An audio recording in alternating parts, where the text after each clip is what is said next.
Hello बच्चों, कैसे हैं आप लोग। स्वागत है आपका आपके अपने YouTube channel Rameez NEET biology classes में। बच्चों, आज हम लोग अपने topic cell the unit of life में पढ़ने वाले हैं सेंट्रोसोम और सेंट्रियोल के बारे में। तो बच्चों, वीडियो शुरू करने से पहले अगर आपने चैनल को सब्सक्राइब नहीं किया है तो प्लीज उसे सब्सक्राइब करें और साइड में बेल आइकन दबाना बिल्कुल भी मत भूलें। तो चलिए बच्चों, अब हम लोग स्टार्ट करते हैं अपने टॉपिक को, जिसका नाम है सेंट्रोसोम एंड सेंट्रियोल। बच्चों, अगर हम लोग किसकी बात करें, अगर हम लोग बात करें सेंट्रोसोम और सेंट्रियोल की, तो चलिए हम लोग क्या पढ़ते हैं, सेंट्रोसोम एंड सेंट्रियोल के बारे में हम लोग थोड़ा सा स्टडी करते हैं। अगर बच्चों हम लोग सेंट्रोसोम को देखें तो ये जो सेंट्रोसोम होता है ये एक नॉन मेम्ब्रेनस सेल ऑर्गेनल है। ये कैसा सेल ऑर्गेनल है? ये एक नॉन मेम्ब्रेनस सेल ऑर्गेनल होता है जिसके अंदर दो सेंट्रियोल्स पाए जाते हैं। जिसके अंदर कितने सेंट्रियोल्स पाए जाते हैं? दो सेंट्रियोल्स पाए जाते हैं और ये दोनों ही सेंट्रियोल्स आपस में एक दूसरे के परपेंडिकुलर, यानी कि ये दोनों आपस में एक दूसरे के 90 डिग्री पर दिए होते हैं। तो चलिए इस बात को जल्दी से हम लोग लिख लेते हैं। सेंट्रोसोम क्या है? It is a non membranes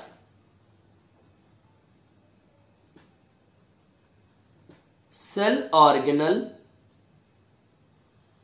जिसमें क्या दिया होता है? Which consist of two centrioles. इसमें क्या होते हैं बच्चों? यहां पर दो सेंट्रियोल्स होते हैं जिनको साथ में हम लोग क्या कहते हैं? डिप्लोसोम कहते हैं। इनको हम लोग क्या कहते हैं? साथ में डिप्लोसोम कहते हैं। और ये जो डिप्लोसोम या ये जो दो सेंट्रियोल्स हैं ये आपस में एक दूसरे के क्या रहते हैं? They are perpendicular to each other. ये दोनों ही एक दूसरे के परपेंडिकुलर हैं, यानी ये दोनों ही एक दूसरे से 90 डिग्री पर दिए हुए हैं या लोकेटेड है। अच्छा, तो ये जो सेंट्रोसोम में सेंट्रियोल है बच्चों, यानी कि जो दो सेंट्रियोल्स को हम लोग डिप्लोसोम कह रहे हैं, ये डिप्लोसोम हमारा जो साइटोप्लाज्म है, हर सेल ऑर्गेनल साइटोप्लाज्म में पड़ा हुआ है, वैसे ही डिप्लोसोम भी साइटोप्लाज्म है। लेकिन ये साइटोप्लाज्म थोड़ा सा स्पेशल है। क्यों? क्योंकि यहां पर कोई दूसरी सेल ऑर्गेनल नहीं है और इसलिए इस स्पेशल पार्ट ऑफ साइटोप्लाज्म को हम लोग क्या कहते हैं? This special part of cytoplasm is known as centrosphere और काइनोप्लाज्म। तो चलिए इस बात को जल्दी से हम लोग लिख लेते हैं। ये जो दो सेंट्रियोल या फिर ये जो डिप्लोसोम है, it is given in A special part of cytoplasm known as काइनोप्लाज्म और सेंट्रोस्फीयर। ये कहां पर है? काइनोप्लाज्म या फिर सेंट्रोस्फीयर में ये दिया होता है। अच्छा, अब आगे बढ़ते हैं और इसके बारे में कुछ और बातों को सीखने की कोशिश करते हैं। बच्चों, जो सेंट्रोसोम या सेंट्रियोल होता है ये हर यूकैरियोटिक सेल में मिलता है। It is found in all the eukaryotic cell. ये किस में मिलता है? हर यूकैरियोटिक सेल में मिलता है। बस एक्सेप्शन क्या है यहां पर? एक्सेप्शन है हमारे हायर प्लांट्स। ये हायर प्लांट्स में नहीं मिलता है। और ओवरऑल जनरली हम लोग ये याद रखते हैं कि ये एनिमल सेल में मिलता है और प्लांट सेल में नहीं मिलता है सेंट्रियोल, ठीक है। लेकिन ये लगभग हर यूकैरियोटिक ऑर्गेनिज्म में मिलेगा, बस हायर प्लांट में नहीं मिलेगा। अच्छा, तो अब हम लोग क्या करते हैं? इसके स्ट्रक्चर को देखने की कोशिश करते हैं। इसका स्ट्रक्चर जब देखेंगे तो हम लोग चलिए देखते हैं। देख सकते हैं आप यहां पर क्या दिया हुआ है? दो सेंट्रियोल दिए हैं। ये मदर सेंट्रियोल है, this is the mother centriole and this is the daughter centriole. और ये दोनों ही एक दूसरे के क्या हैं? They are located at 90 degree to each other. ये दोनों ही एक दूसरे के 90 डिग्री पर हैं, यानी कि they are perpendicular to each other. ये एक दूसरे के परपेंडिकुलर हैं। अच्छा, अब अगर इसके स्ट्रक्चर को, इसका टीएस हम ले लें, ट्रांसवर्स सेक्शन ले लें और उसको हम लोग देखें तो क्या दिखता है? देखिए बच्चों, तो कुछ इस तरह का स्ट्रक्चर दिखता है हमारे किसका अगर बात करते हैं किसका स्ट्रक्चर, यानी कि सेंट्रियोल का स्ट्रक्चर अगर देखें तो इसका अल्ट्रा स्ट्रक्चर ट्रांसवर्स सेक्शन में कैसा दिखता है, तो ये एक कार्ट व्हील शेप्ड स्ट्रक्चर होता है। ये सेंट्रियोल का स्ट्रक्चर कैसा होता है बच्चों, it is cart wheel shaped. ये कैसा है, it is cart wheel shaped, यानी कि ये गाड़ी के पहिए जैसा या तांगे के पहिए जैसा है। ठीक है, it is cart wheel shaped, ये कार्ट व्हील शेप्ड होता है। अब समझिएगा, यहां पर समझने वाली बात यह है कि अगर सेंट्रियोल के स्ट्रक्चर को देखें तो यहां पर 9 इवनली स्पेस यानी बराबर की दूरी पर यहां पर 9 फाइब्रिल्स दी होती हैं। क्या दी होती हैं, 9 फाइब्रिल्स दी होती हैं, जिसको हम लोग यहां पर देख सकते हैं। ये क्या दिया हुआ है आप देख सकते हैं, यहां पर ये 9 फाइब्रिल्स दी हुई हैं, ये एक फाइब्रिल है। इसी तरह से कितनी फाइब्रिल्स हैं, there are total of 9 fibrils. यहां पर 9 फाइब्रिल्स दी हुई हैं। और बच्चों ये फाइब्रिल्स किसकी बनी हुई हैं, ये फाइब्रिल्स बनी हुई हैं ट्यूबुलिन प्रोटीन की। ये किसकी बनी हुई है, ये ट्यूबुलिन प्रोटीन की बनी हुई फाइब्रिल्स हैं। अगर आप इन फाइब्रिल्स को देखते हैं तो आपको यहां पर क्या दिखता है, देखिए 3 सब फाइबर्स दिखते हैं, A B and C, A B and C. इसी तरह से सब में हो जाएगा ए बी एंड सी। तो ये जो 9 फाइब्रिल्स है, यानी ये जो फाइब्रिल्स है, they are made up of 3 sub fibres. ये किससे बनी है, ये 3 सब फाइबर से बनी है। ये 3 सब फाइबर्स कौन से हैं, ए बी एंड सी। ये 3 सब फाइबर से बने और सब आप देख सकते हैं ये बराबर दूरी पर है।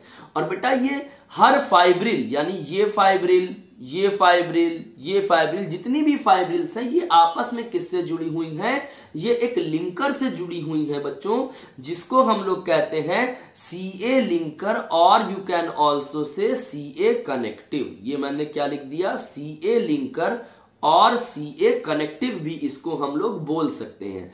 आप यहां पर डायग्राम में देख सकते हो बेटा कि ये देखिए, एक का ए दूसरे के किससे जुड़ा हुआ है, सी से जुड़ा हुआ है ना। अगर मैं ऐसे ही यहां पर लिख दूं ए बी और सी सब फाइबर, तो इसका ए इसके किससे जुड़ा है, अगले वाले के सी से। इसी तरह से आप देख सकते हैं एक का ए दूसरे के सी से जुड़ा है, तभी हम लोग ने इसको सी ए लिंकर बोल दिया। ठीक है, यहां पर कितने फाइब्रिल्स हैं, ऐसे 9 फाइब्रिल्स हैं बच्चों, और सेंटर में कोई भी फाइब्रिल नहीं है, यानी कि 9 पेरिफेरल फाइब्रिल्स हैं। ये कहां पर है, ये 9 किनारे की तरफ है, तो हम लोग इन फाइब्रिल्स को पेरिफेरल फाइब्रिल्स भी कह सकते हैं। क्या कह सकते हैं इनको, पेरिफेरल फाइब्रिल्स भी हम लोग इनको कह सकते हैं। और बीच में कोई फाइब्रिल नहीं है, तो इस अरेंजमेंट को हम लोग कहते हैं, this arrangement is known as, इस अरेंजमेंट को हम लोग कहेंगे 9+0 एरे।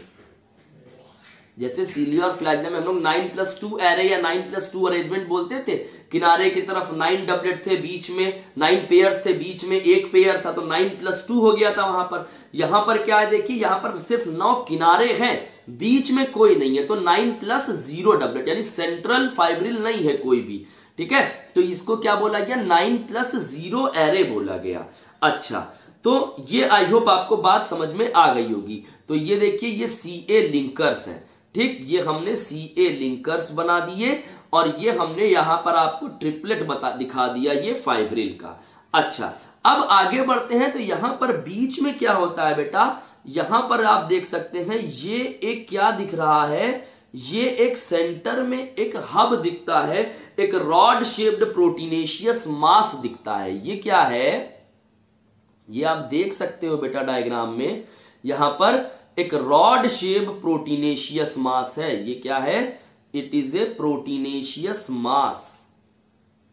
इस प्रोटीनेशियस मास को हम लोग सेंट्रल हब या फिर हब कह सकते हैं। और हर पेरिफेरल फाइब्रिल, ठीक है, हर फाइब्रिल या हर पेरिफेरल फाइब्रिल इस रॉड से जुड़ा हुआ है, किसकी मदद से, रेडियल स्पोक की मदद से। ये आप देख सकते हैं, ये आप देख सकते हैं, ये आप इस तरह से क्या कर सकते हैं बेटा, आप देख सकते हैं कि यहां पर ये फाइब्रिल्स जुड़े हुए हैं। किससे किससे जुड़े हुए हैं? They are attached with the central hub. ये सेंट्रल रॉड या सेंट्रल हब से जुड़े हुए हैं।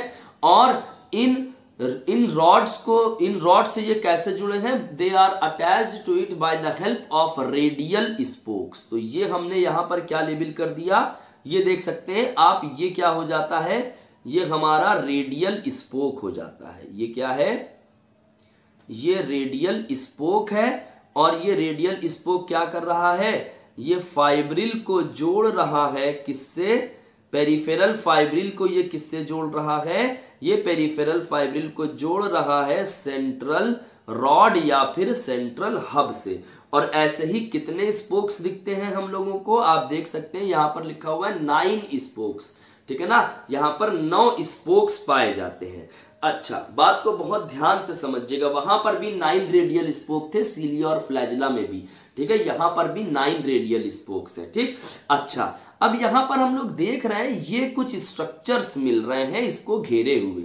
तो बच्चों ये जो सेंट्रियोल को घेरे हुए जो ये स्ट्रक्चर्स यहां पर मिल रहे हैं, इन स्ट्रक्चर्स को कहा जाता है, ये जो स्ट्रक्चर्स आप आई होप देख पा रहे हैं, ये इस तरह से मैं इसको डार्कन कर देता हूं। ये जो स्ट्रक्चर्स आप देख पा रहे हैं, इन स्ट्रक्चर्स को हम लोग कहते हैं मेस्यूल और पेरीसेंट्रियोलर सैटेलाइट। इनको क्या बोला जाता है? दीज आर नोन एज मेस्यूल और पेरीसेंट्रियोलर सैटेलाइट। इनको हम लोग मेस्यूल या पेरीसेंट्रियोलर सैटेलाइट कहते हैं। और ये पेरीसेंट्रियोलर सैटेलाइट ये क्या करता है?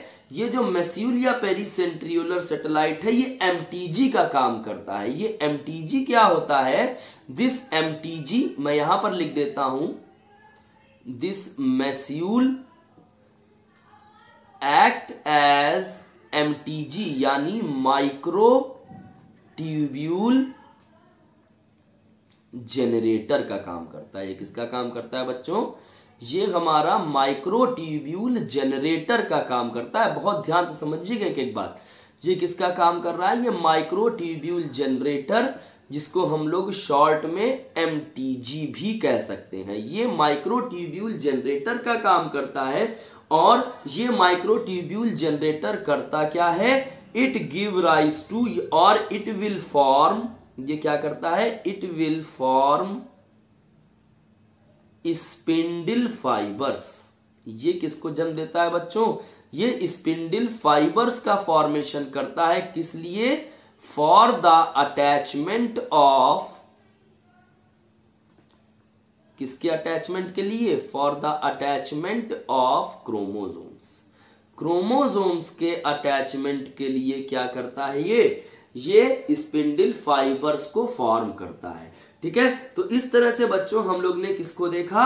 हम लोग ने एक सेंट्रियोल के स्ट्रक्चर को देखा। मैं फिर से बता देता हूं आपको, ये किनारे की तरफ सेंट्रियोल का जब आप टीएस लेते हैं, ट्रांसवर्स सेक्शन लेते हैं, तो किनारे की तरफ यहां पर 9 फाइब्रिल्स होती हैं, जिनको पेरिफेरल फाइब्रिल्स बोलते हैं। ठीक है ना, ये पेरिफेरल फाइब्रिल्स किसकी बनी होती हैं? 3 सब फाइबर की बनी होती हैं, ए, बी और सी। और एडजेसेंट पेरिफेरल फाइब्रिल्स आपस में किसके द्वारा जुड़ी होती हैं? सी ए लिंकर से। इसका मतलब एक का सी सब फाइबर दूसरे वाले के बगल वाले के ए सब फाइबर से जुड़ा होता है, तो इसको हम लोग सी ए लिंकर कहते हैं। और ऐसे ही 9 पेरिफेरल फाइब्रिल होती हैं, बीच में कोई भी फाइब्रिल नहीं होती, इसलिए इस एरे को, इस अरेंजमेंट को 9+0 कहा जाता है। ठीक है, उसके बाद हमने आपसे बताया यहां पर बीच में एक प्रोटीन का रॉड दिया होता है, जिसको सेंट्रल हब या फिर हम लोग सेंट्रल रॉड बोलते हैं। और हर पेरिफेरल फाइब्रिल इस रॉड से जुड़ी है, किसकी मदद से? रेडियल स्पोक की मदद से। तो यहां पर 9 फाइब्रिल्स हैं, तो वो 9 फाइब्रिल्स रेडियल स्पोक की मदद से जुड़े हैं सेंट्रल हब से। तो यहां पर 9 इन नंबर हो जाएगा क्या? हमारा रेडियल स्पोक्स भी। उसके बाद हमने आपसे कहा कि ये जो हमारा सेंट्रियोल है ये किससे घिरा हुआ है, ये मेस्यूल से घिरा है। मेस्यूल या फिर पेरीसेंट्रियोलर सैटेलाइट से घिरा रहता है। और ये मेस्यूल या पेरीसेंट्रियोलर सैटेलाइट क्या करता है, ये मेस्यूल या पेरीसेंट्रियोलर सैटेलाइट जो होता है ये माइक्रोट्यूब्यूल जनरेटर का काम करता है।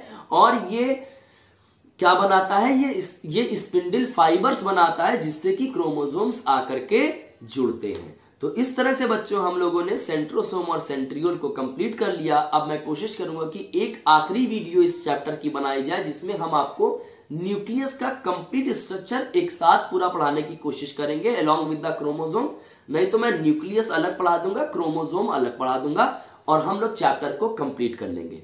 तो आपको हमारा ये वीडियो कैसा लगा हमको कमेंट बॉक्स में जरूर बताएं और अपने फ्रेंड्स में इसको शेयर करना बिल्कुल भी मत भूलें और हमारे चैनल को जरूर सब्सक्राइब करें। Thank you.